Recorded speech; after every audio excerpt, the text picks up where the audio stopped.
this week's topic, final terms on the NAR commission settlement and what it will mean for you. So if you remember back in March, I gave you an update on the NAR commission settlement, and now has been finalized, and these changes have to be implemented by August 17th. So here are some of the main points that I'm going to go over. I'm not going to go over everything, but I'm going to go over the main points that are going to change because that's basically going to affect you the most. The first one is that the buyer's agent commission can no longer be published in the listing of the MLS. Now, you guys didn't see this, but in the MLS, in every single listing, currently, there is a buyer agent commission field that states what a buyer agent is going to get paid compensation in the MLS. So they automatically knew that going into showing a property. That field no longer goes away. Real quick, this is why this is changing. Okay. A couple bad apples basically told some sellers, if you don't offer 6% commission, no one will show your property. He turned around and said, you can't tell me that. That's steering. They sued, and all these real estate companies basically settled, and changes are coming. So taking that field out of the buyer agent commission basically eliminates the steering from buyer agents.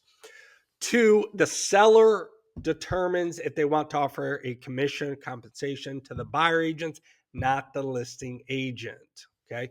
So for the longest time, the listing agent determined the commission, which usually was 50-50, but now the buyer or the seller determines that. 3, if a seller doesn't offer a commission or compensation to buyer agents, then the buyers will have to pay their buyer agent's commission. 4, buyers can ask the seller to pay for some of the closing costs, which can be applied towards their buyer agent's commission. So that's good.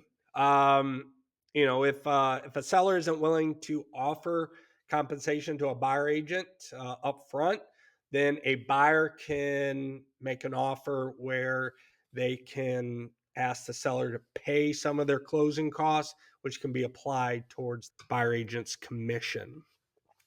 5, and the final one, buyer agents are required to have a buyer agency agreement with a buyer before they can show a property.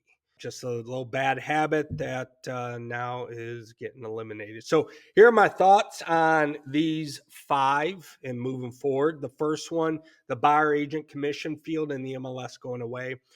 This will create more unnecessary work for agents before showing properties. It's just more paperwork, verbiage going to be a little different, but buyer agents will have to basically reach out to the listing agents and to see if and how much compensation the seller's willing to offer to them. And then they have to disclose that to the buyer, which will come before they show the property.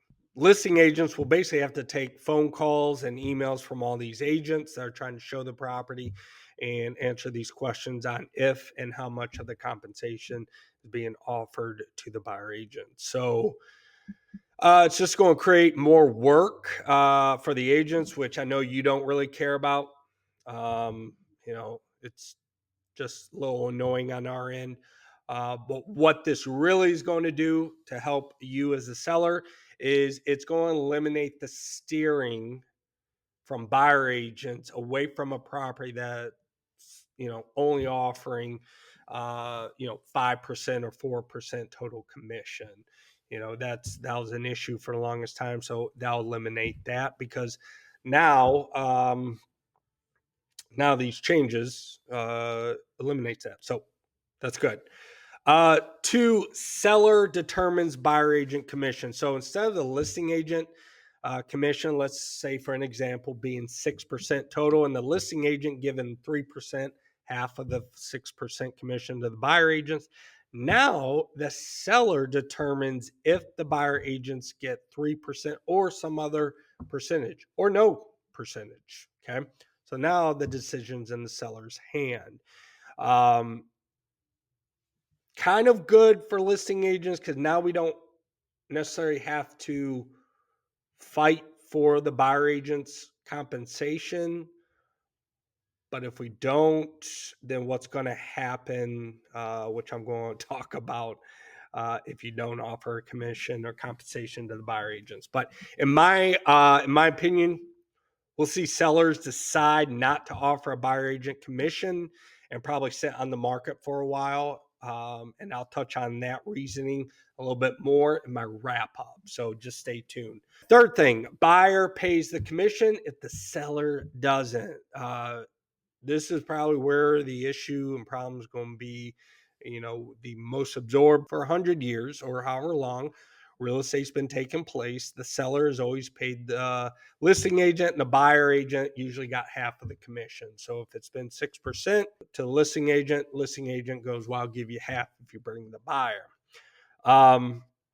In my opinion, this will be a mess until buyers can get accustomed to this change, because now we have to tell the buyers that they have to pay another 3% or percentage, which in their head, they've always said, well, sellers pay the commission. Okay. They've always, knew that. My concern is, will the buyer pass on buying your house or property if they know it will cost them an extra 3% at closing to compensate their agent? Number 4, buyer asks for the seller paid closing costs to cover the commission. So buyers will utilize this by asking the seller to pay for their buyer agent's commission through the closing costs if no commission is offered up front to the buyer's agent. Again, if a seller isn't willing to pay this amount to cover some of the commission through the buyer closing costs, will the buyer pass on your property? If you don't allow them to negotiate some closing costs paid by you, will they pass on buying your property? It's a valid question.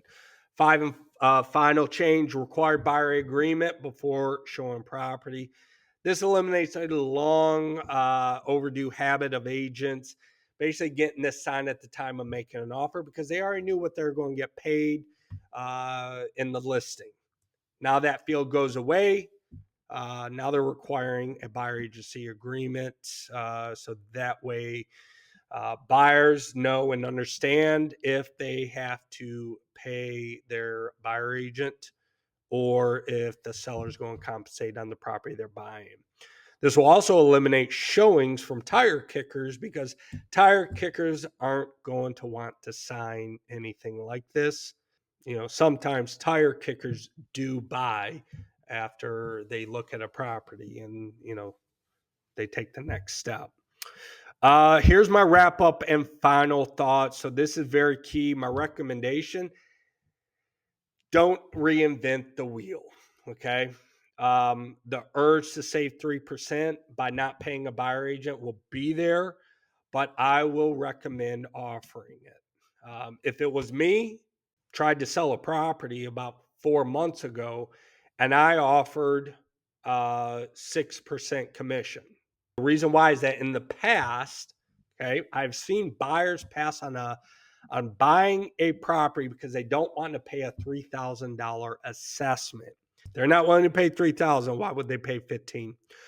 Currently, okay, to add to more reason why you should offer a buyer agent commission currently, but if you stay the course as it's always been, you'll be fine.